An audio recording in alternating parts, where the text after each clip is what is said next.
Welcome to the Reconnection Club podcast, the show that helps parents heal troubled relationships with their adult sons and daughters.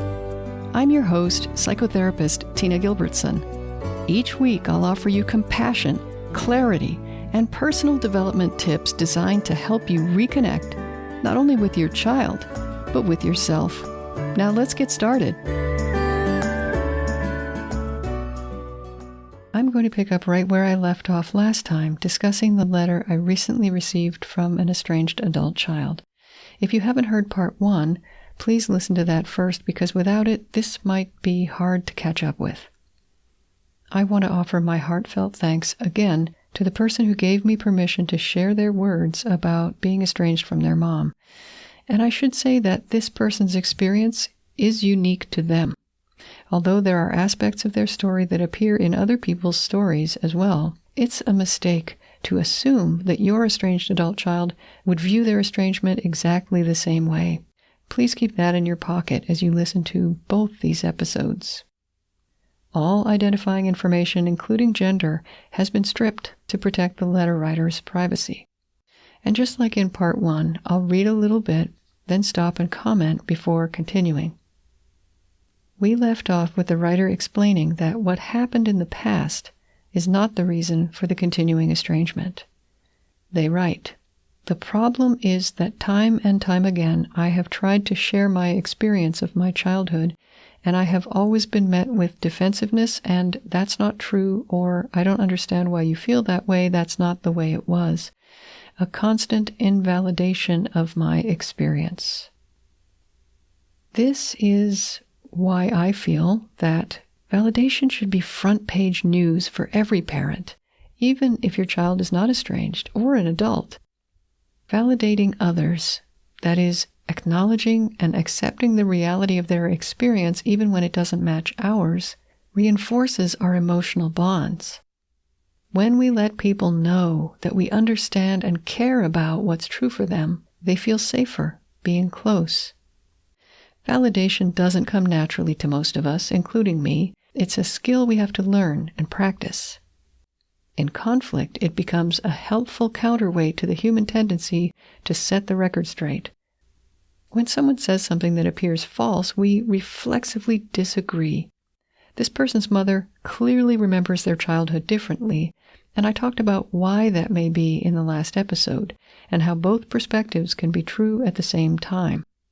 But the mom's different memories have led her unwittingly to invalidate her adult child's experience and all of the emotions that go with it in the present day. And that continuing lack of validation is fueling the estrangement. It's no longer the enmeshment or the parentification, but the invalidation of the child's experience today.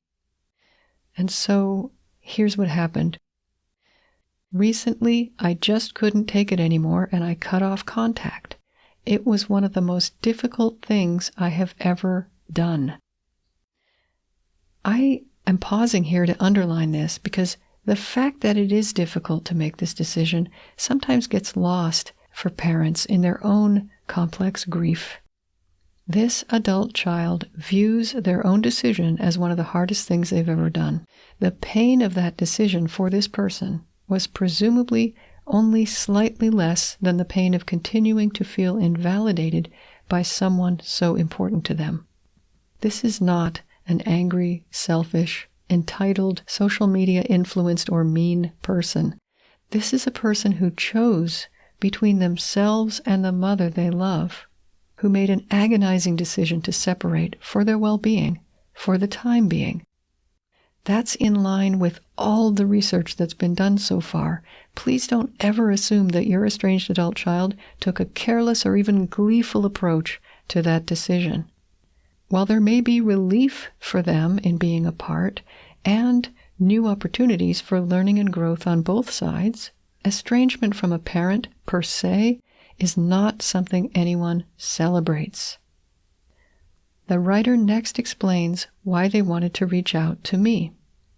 "I feel as though you are speaking for me, saying the things that I have been trying to communicate for years, encouraging my mom so many times to look to her own childhood and seek help in healing this deep loneliness and sadness I have always felt in her that she simply band-aided with me.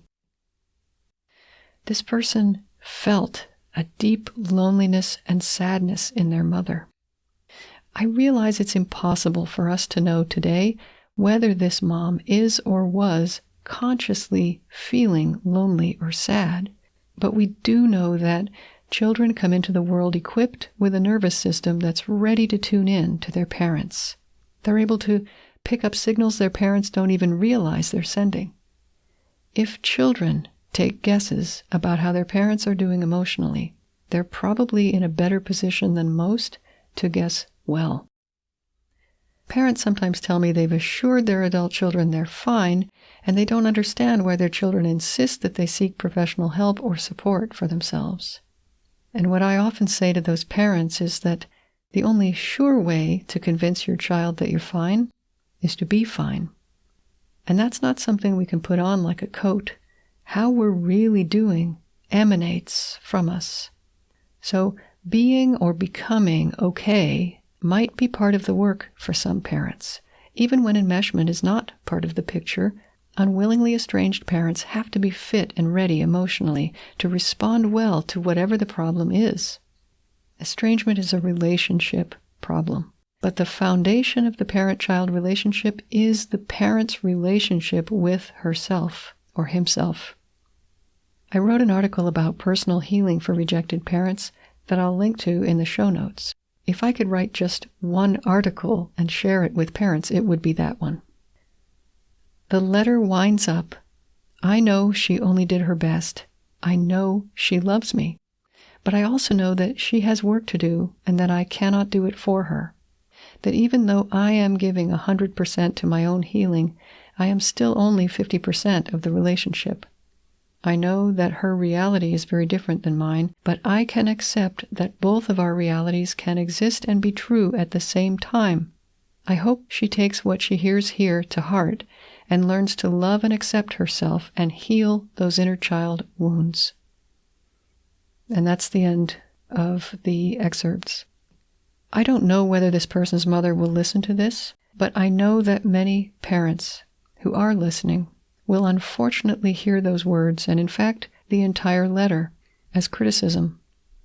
I have enough experience supporting parents now to know that it's extremely hard for most parents not to take an estranged adult child's account of their experience as criticism, especially the first time you read something like this. Even though the purpose of this letter is not criticism, but outreach, this is the kind of letter that gets put away in a drawer and avoided because it hurts too much to read again, despite containing valuable clues for repairing the relationship. If you have a letter in a drawer that you haven't read since the day you got it, I believe that putting it away for a while was an act of self-care. When something is too painful, we do need to get away from it. There's nothing strange going on there. But the fact that you put it in a drawer instead of destroying it is also an act of deep wisdom. Not everything that hurts us should be preserved in a drawer, but any message from an estranged adult child is potentially a blueprint for reconnection. So if you've got something stashed away, good for you for keeping it. And I hope you're kind to yourself about the fact that it's been too hard to read it again yet. Over time, as you get your bearings and avail yourself of good quality, local, emotional support and connection, you might go back to your child's message. I hope you do, because each time you read it as you're healing, you'll read it with new eyes and a greater capacity to distinguish roses from thorns. What I hear in this letter is love. This isn't someone on a rampage trying to make their mother feel small or worthless. Listen again. I know that her reality is very different than mine, but I can accept that both of our realities can exist and be true at the same time. I hope she takes what she hears here to heart and learns to love and accept herself and heal those inner child wounds. To me, that sounds like acceptance and tenderness, and a profound longing for necessary growth and change in both people.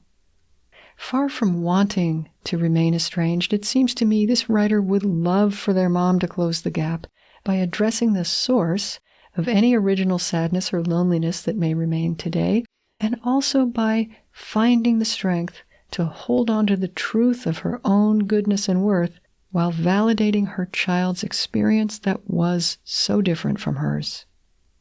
I feel safe in assuming that this letter writer and their mom love each other. They both deserve compassion and understanding in this difficult period they're going through. Thank you again, dear letter writer, and all my best to you and your mom. Until next time, remember that each one of us is someone's adult child. We are precious, lovable, and always growing human beings. So please take good care of yourself. Bye for now. If you've enjoyed this episode of the Reconnection Club podcast, I invite you to check out reconnectionclub.com. The Reconnection Club is for parents at any stage of estrangement from their adult, child, or children. So whether you've just realized there's trouble between you, you've been living with estrangement for years, or you're newly reconciled but still walking on eggshells, the Reconnection Club is your essential resource for information, support, and continued personal growth. With our courses and workshops, expert interviews, monthly Q&A calls, and a friendly, active community, the Reconnection Club is a wonderful place to be for anyone suffering the pain of estrangement from an adult, child, or children. So check it out at reconnectionclub.com.